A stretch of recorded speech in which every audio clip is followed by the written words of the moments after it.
السلام عليكم ورحمة الله وبركاته. ازيكم حبايب قلبي؟ يا رب تكونوا بخير. رجعت لكم فيديو جديد. الفيديو النهاردة بيتكلم على راجع نفسك. راجع نفسك قبل فوات الأوان. عايزة اقول لكم على قصة كده صغيرة، بس هناخد منها موعظة ان شاء الله وتفهموها.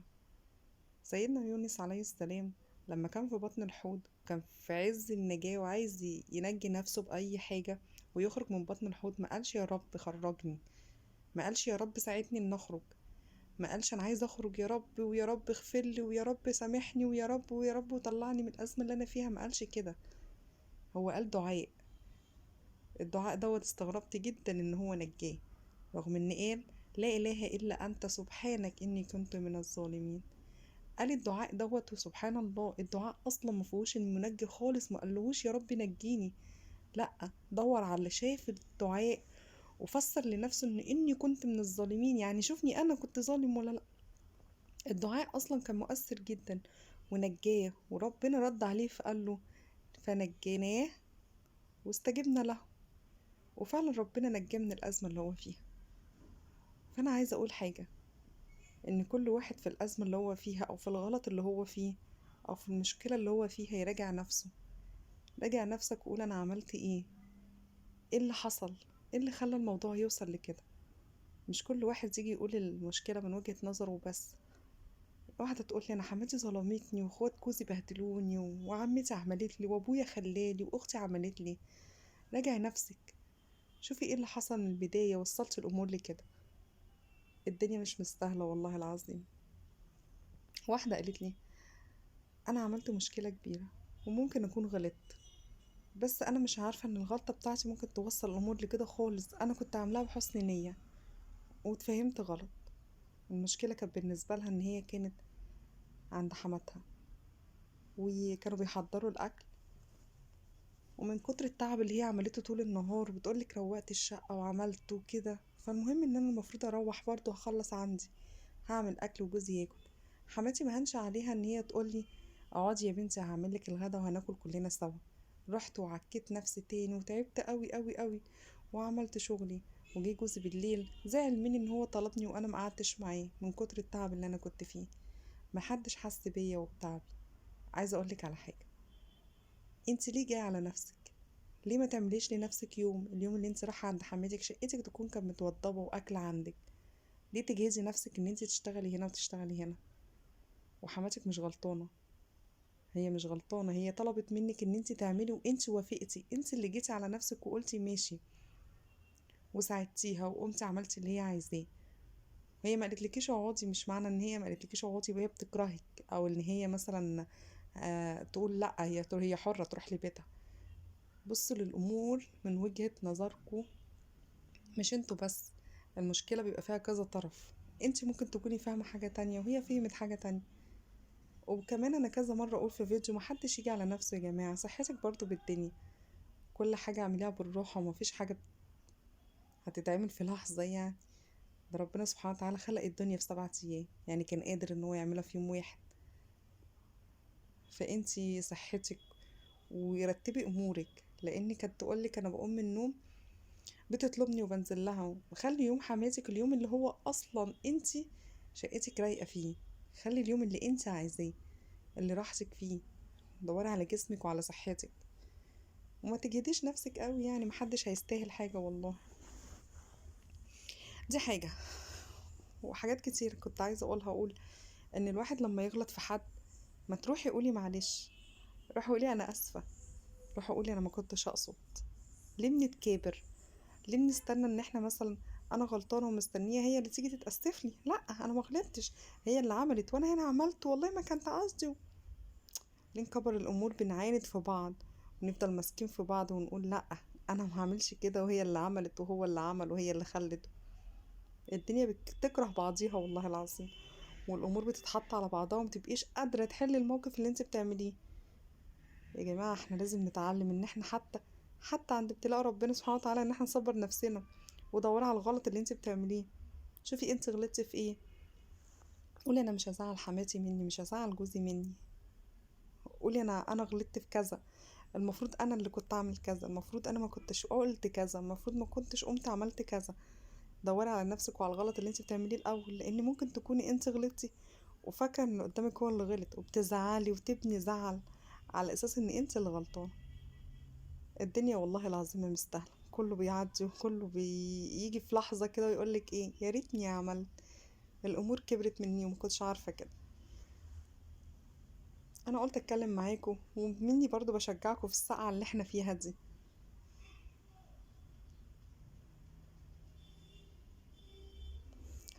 بس اتقوا ليه، اتقوا ليه وربوا اجيال صح، وربوا اولادنا صح، وركزوا في حياتكم، وخلي الدنيا كلها مش مستاهله، والله مش مستاهله. وارجعي لربنا سبحانه وتعالى وصلي وصومي واذكري ربنا وقولي له يا رب يا رب قويني على اللي انا فيه، لان كل واحد بيبقى شايل حمل مش قادر عليه. كل واحد ربنا يقويه على اللي ورا ظهره واللي شايله.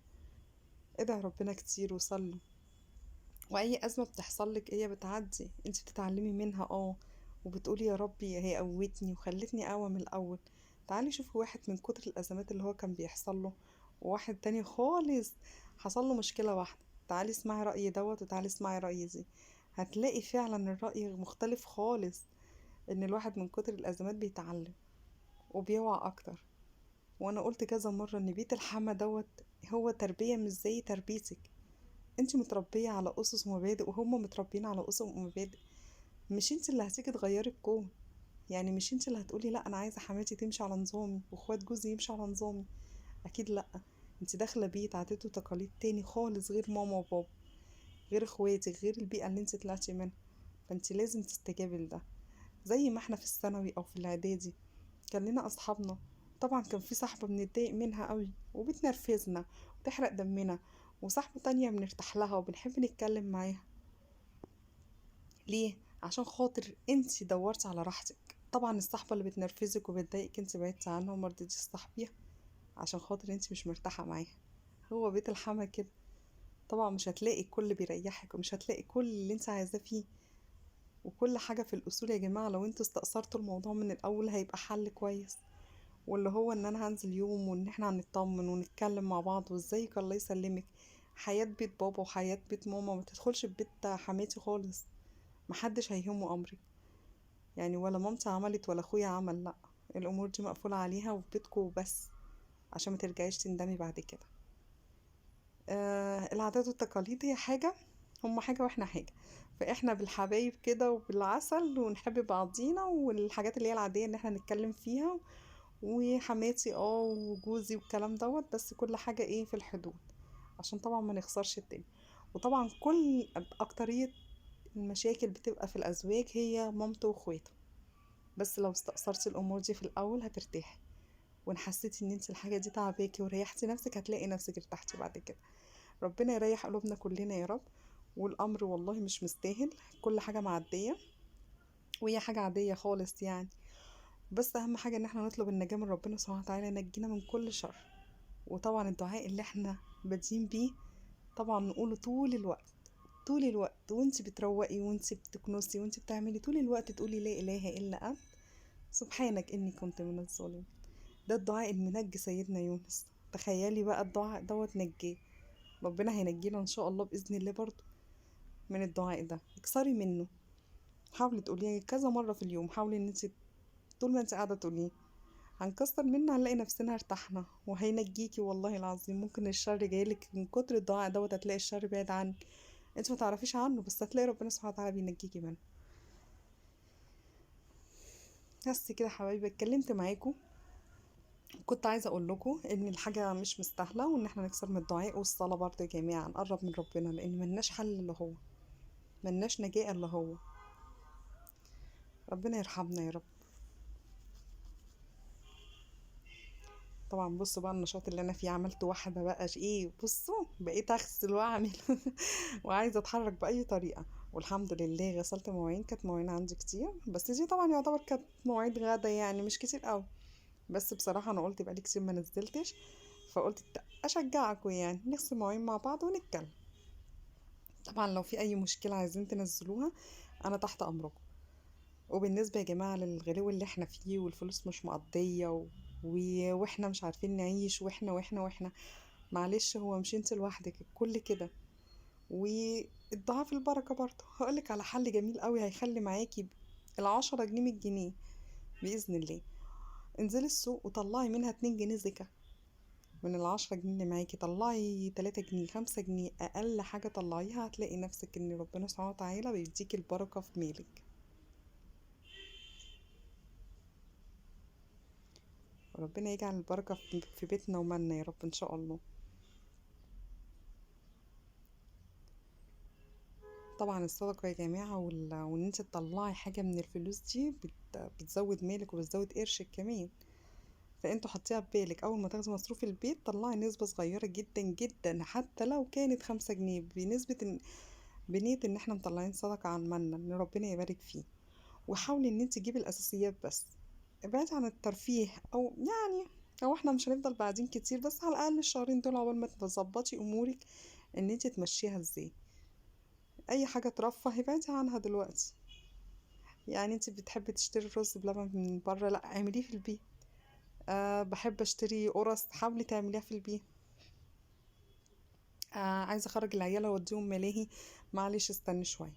يعني ممكن ان انت لو حبيتي تروحي بدل اللعبتين اللي كانوا بيلعبوهم خليها لعبه واحده، عشان على الاقل تمشي امورك، لان احنا في وقت فعلا ربنا يرحمنا والدنيا زنقه على الكل. فعشان يعدي يعني ان شاء الله، وباذن الله هتعدي يعني. باذن الله الامور كلها هتعدي وهيبقى حالنا احسن ووقت صغير وهتيجي. وبالنسبه للفراخ اللي غليت ديت، برضو انت لو كنت بتجيبي مثلا 3 فرخات في الشهر خليها 2. ما كنت بتجيبي بانيه بلاش بانيه، خليها فراخ بس الشهر ده. او هاتي الفراخ وقطعي الصدور بتاعتها وخليها بانيه. هتمشي امورك وهتعرفي ترتاحي باذن الله، وهتخلي امورك ان انت تعرفي تحليها كويس. دي بالنسبه للفراخ. واللحمه يا جماعه، لو انت بتجيبي كيلو ونص مثلا في الشهر، حاولي تجيبي كيلو الا ربع قطع وكيلو الا ربع مفروم. كنت بتجيبي كيلو في الشهر، حاولي تجيبي نص مفروم ونص قطع. يعني قسمي الدنيا بحيث ان انت يبقى عندك لحمه مفروم تعملي مثلا مكرونه بشاميل جلاش الكلام ده، ولحمه قطع زي ما انت عايزه تعملي فته تعملي طبيخ. هيبقى عندك ده وده. لو مش عارفه بقى ان انت تجيبي اللحمه خالص، عديها الشهر ده مش هيحصل حاجه يعني. معلش هي ازمه وهتعدي يعني اكيد باذن الله. وبالنسبه للبيض برضو، لو كنت بتجيبي كرتونه مثلا وكنت تقضيك الشهر، معلش يعني انت هاتي حتى 20 بيضة الشهر ده وقللي من البيت شوية. هو احنا هنقلل وهنعمل والكلام ده معلش، بس هو لازم نمشي على سيستم ان هي يريحك عشان تقدري تمشي امورك. ما تقدريش تيجي اخر الشهر وتقولي انا هستلف. اكيد يعني محدش خسران في الاستلاف ده الا انت. فانت هتستلفي الشهر ده ولا الشهر الجاي ولا اللي وراه.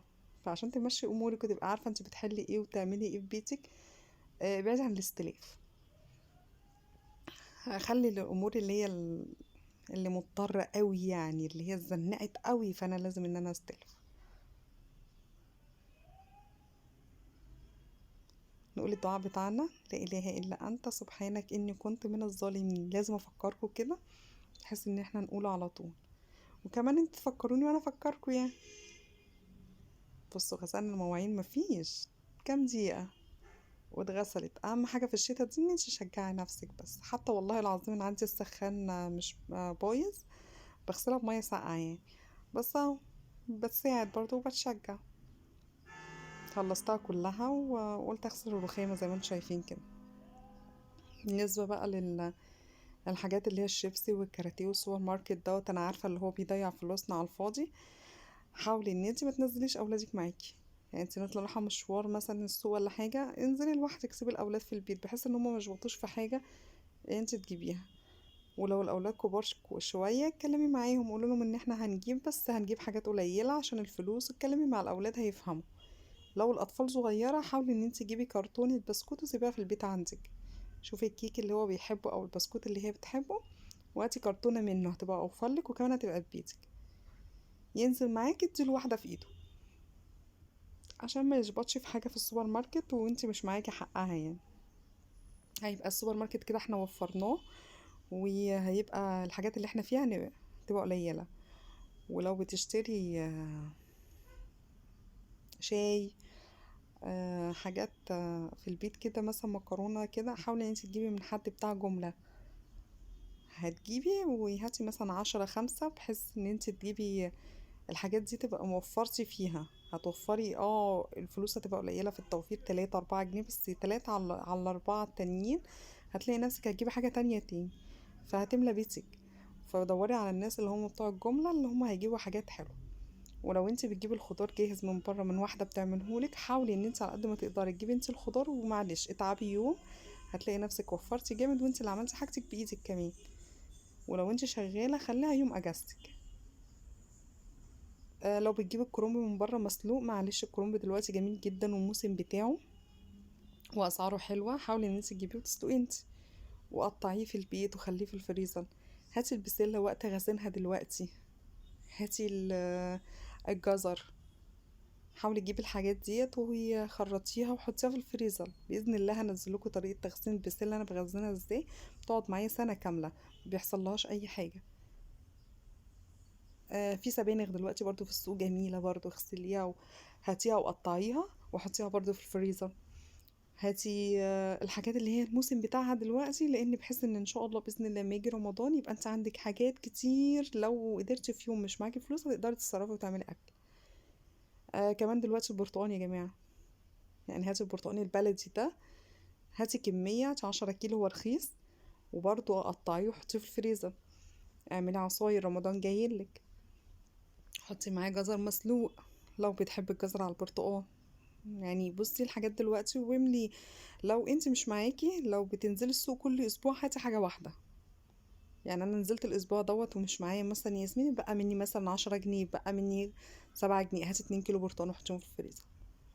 هاتي بقى منك 10 جنيه، هاتي كيلو بسلة وحطيه في الفريزر. فاهمة؟ يعني كل اسبوع لو هتنزلي تجيبي حاجة بس زيادة عن الاسبوع بتاعك وتحطيها في الفريزر كأنها ما جاتش، هتوفر معاكي جامد قوي. هتيجي على اخر الشهر او الشهر ان شاء الله الجاي هتلاقي نفسك الفريزر بتاعك مليان وانت ما حسيتيش. وربنا ييسر امورنا كلها يا رب. بصوا نضفت الرخامه اهيت وغسلت المواعين، انا كده خلصته.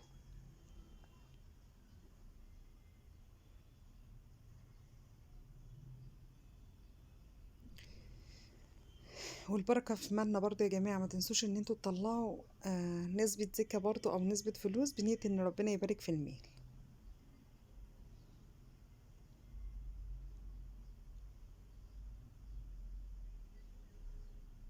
بس ما تنسوش بقى اللايك على الفيديو والاشتراك في القناه، والسلام عليكم ورحمه الله وبركاته. هنعمل بوتاجاز مع بعض سريعا كده. هو الفيديو قطع مني معلش انا اسفه.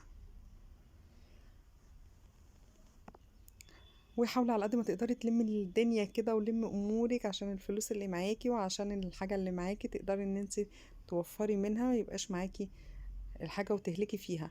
والرز لما تيجي تعملي، انا بعمل 3 كوبايات يا ياسمين وبيبقى مني حبه، لا اعملي كوبايتين، ما تخليش يبقى تاني يوم عايز تعملي تاني اعملي، بس عشان تبقي موفره في الرز وما ترميش منه كتير. برضو المكرونه هكذا، الطبيخ هكذا، ما تحاوليش انت تكتري في الاكله بتاعتك علشان يبقى ايه، ما تستهلكيش الاكل كتير وترميه.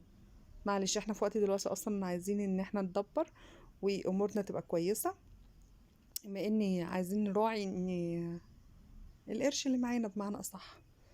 وربنا يا رب يحفظنا جميعا باذن الله.